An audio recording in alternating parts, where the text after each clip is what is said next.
What's up guys? Hello! It's Mike from Job Ready English, here to help you break down the interview processes for world famous companies and help you get hired. Today we're going to be covering Bloomberg, which is the kind of all-seeing, all-knowing financial services and data company with well over 24,000 clients worldwide. Oh my god! Wow!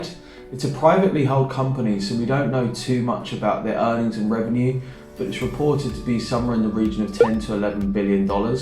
I really like Bloomberg as a company, particularly when it comes to international students and graduates in general in terms of an international talent pool, because their sales and analytics program deals with companies and countries all around the world who need different language speakers. So you'll have a French program, Spanish, Italian, Japanese, Mandarin, so on and so forth. So it's really good for international students. It's something I recommend, and they have a significant base of operations in London.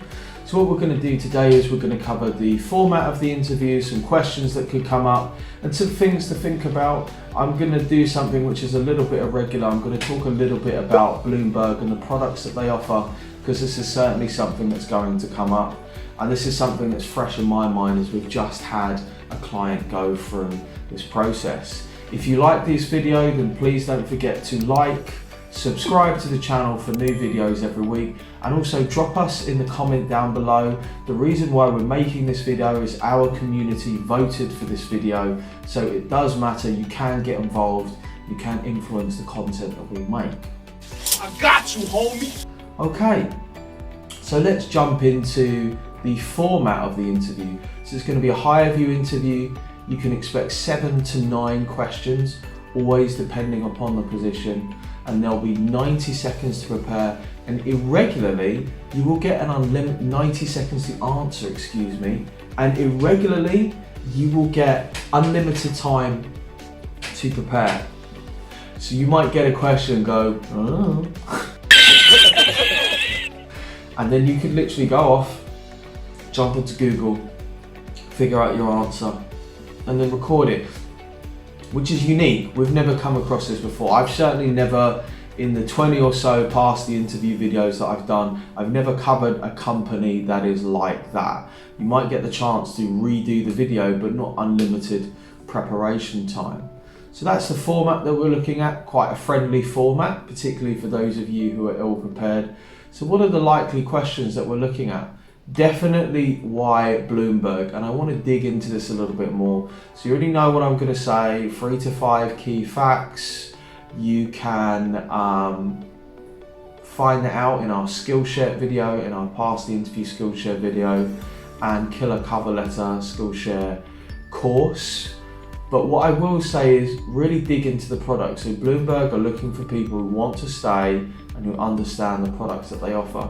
Bloomberg really do offer a dizzying array of products, and a lot of what they're doing, just like I spoke to a client about this recently, is essentially they're productizing data.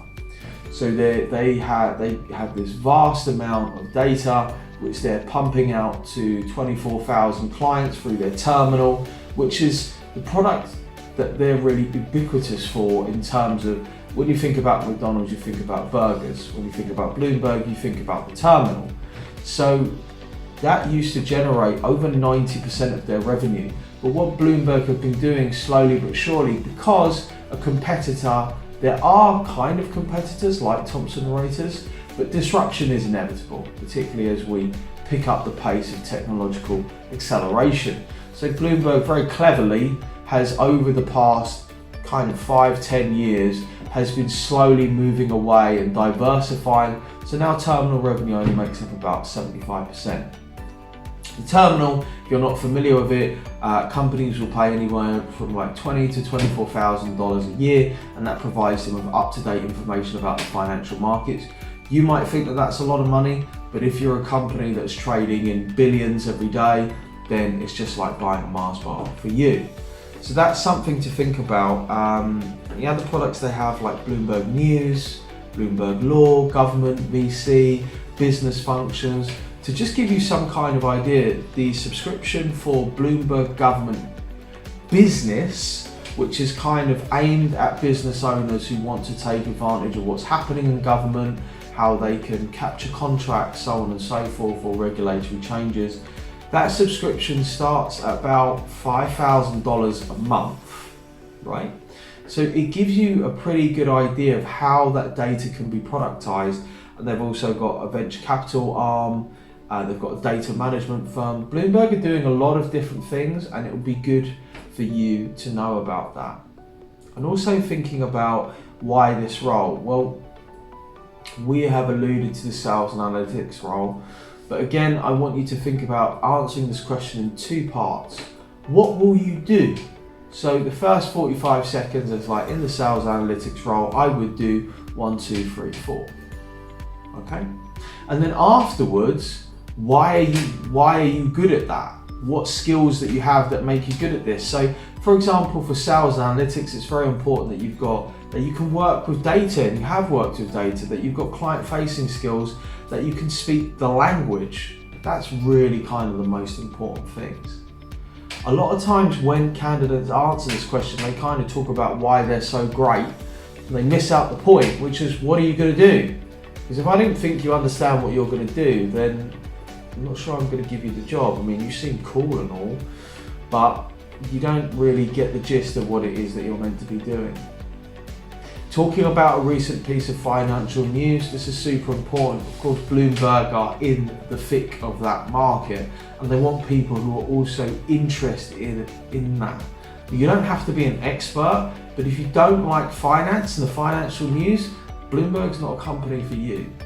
They're very much about business, about what's going on at the minute, what's hot right now, and you're going to be dealing with clients who are enmeshed in that world. They want people who are interested in that too. A quick tip, a useful thing, this is something that's been coming up with clients recently. Tell one simple story. So recently I've had quite a few clients who will tell these very complicated stories, generally around macro issues. So for example, right now, interest and inflation is a hot topic. So they'll try and explain these topics, which are enormous. You know, easily you could make you could do a 30-minute opinion piece about it, and they try and fit that into 2 minutes. What happens? Well, they either speed up, they miss stuff out, or they talk for 5 minutes, and I still don't understand what they're talking about. So when you give a piece of recent financial news, just pick something that's happened at a company, or make the story really simple with just like a start, a middle, and an end. I realise for some of you I might be like, well, that's obvious. Actually, it's not. It's quite a difficult skill to have. A good reference point for this is watch some TED Talks. I love watching Toastmaster World Championships because they're just awesome, and the stories are so cool and so simple.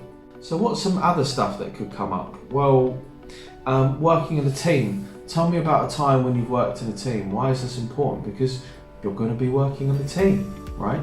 So we're looking for star format, situation, task, action, result, and also we're looking for something that's related to work or extracurricular activities or volunteering, not academic or personal. If it can be helped, if that's all you have, then that's fine. Always think to yourself, well, I'm gonna interview for a job, so I need an example from work. If not, what's the next closest thing to work? This isn't to call anyone out and then go, oh, but I don't have work experience, what should I do? Well, get over it. And also, you've got something that's close to, even if it's just being part of a society. Talking about other questions that might come up are other behavioural questions, describing a product in detail, or thinking about the company and the culture.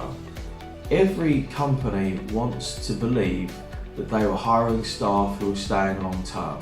What does that mean? Well, it means you should be bright, motivated, enthusiastic, find out as much as you can about the company and the products, and really communicate that. One thing that I always feel is a really terrible shame is when candidates who don't even have a job, who aren't even getting interviews, kind of stick their nose up at a job or a position at a company. And I think there are probably good people at that company, good, bright people, and you could learn a lot from them. And I encourage you, if you're kind of thinking, well, I don't want to work there, I want to work at a bank, so what?